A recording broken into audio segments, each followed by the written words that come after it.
Halo semuanya, nama saya Erik Ratuliman. Saya berasal dari Universitas Internasional Batam dari kelas 1 BUMN. Hari ini saya akan menjelaskan mengenai Brahma Wihara atau 4 sikap mulia, atau bisa dikenal dengan kediaman yang luhur.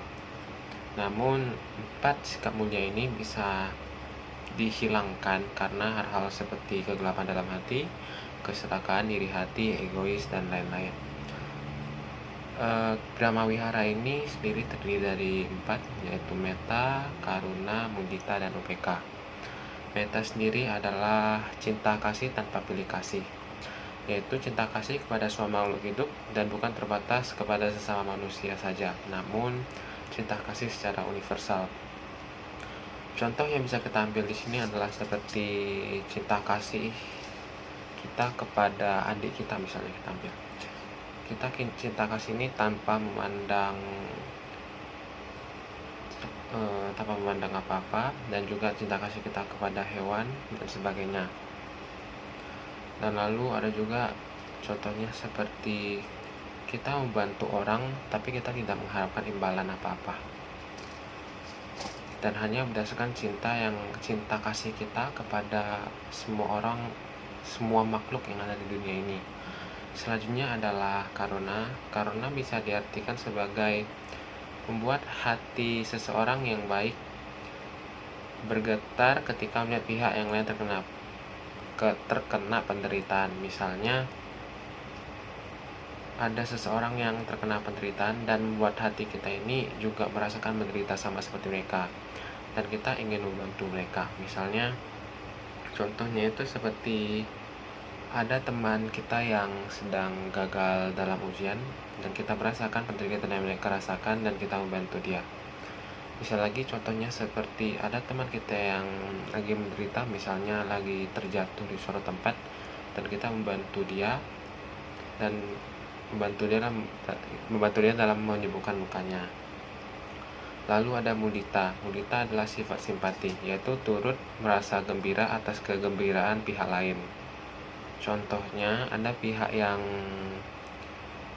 sedang berhasil misalnya dalam paling contoh yang dekat ada seseorang yang berhasil meraih juara pertama. Seharusnya kita itu juga merasakan gembira atas keberhasilan mereka dan bukan merasakan iri hati. Bisa juga contohnya itu seperti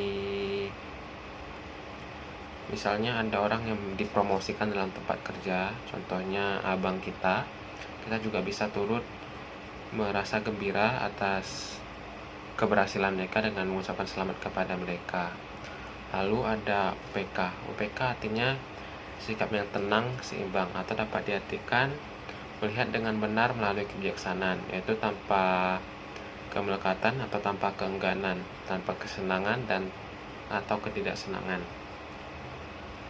Oke, contoh UPK di sini bisa diambil seperti saat kita merasa dipuji dan dicaci maki misalnya. Di sini kita harus bisa merasa seimbang ketika merasakan dua hal ini.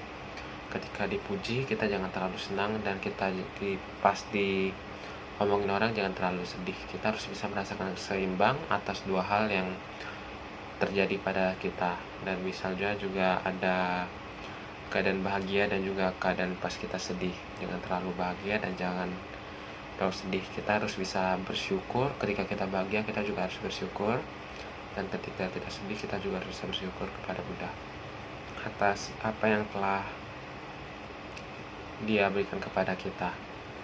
Mungkin itu saja yang dapat saya sampaikan kepada teman-teman mengenai Brahma Wihara, dan jika ada kata-kata atau omongan yang salah yang telah saya ucapkan mohon dimaafkan. Dan mungkin itu saja. Terima kasih. Namo Buddhaya.